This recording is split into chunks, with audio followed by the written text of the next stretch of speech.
Hey guys, কেমন সবাই? আশা করি সবাই ভালো আছো। তো আজকে চলে গেছিলাম হোটেল গ্র্যান্ড সিতে।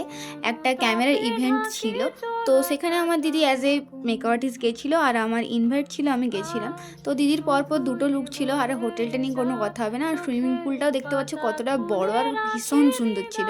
তো ফার্স্ট মেকআপ লুকটা ছিল একটু বোল্ডের উপরেই, সেকেন্ডেরটাও বোল্ডের উপর কিন্তু লং গাউন।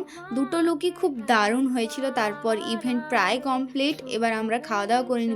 লাঞ্চ করতে প্রায় 3:30 বেজে গেছে। দেখতেই পাচ্ছ লাঞ্চে ছিল বাসন্তী পোলাও, স্যালাড আর চিকেন কষা। প্রচণ্ড খিদে পেয়ে গেছিলো, তাই জন্য আমরা মেকআপ রুমেই নিয়ে নিয়েছিলাম খাওয়াটা আমরা দুজনের। তো যারা যারা ভিডিওটা দেখছো প্লিজ একটু লাইক করে দিও আর সাবস্ক্রাইব করতে একদমই ভুলবে না। খাওয়া দাওয়া নিয়ে কোনো কথা হবে না, দারুণ টেস্ট হয়েছিল। আর একটা তোমাদেরকে ইনফরমেশান দিয়ে দিই, নিউ দীঘার মধ্যে যদি ভালো হোটেল, 5 স্টার হোটেল খুঁজতে চাও তাহলে এটা এটা হচ্ছে বেস্ট। আজকের জন্য বাই, দেখা হচ্ছে নেক্সট ভিডিওতে।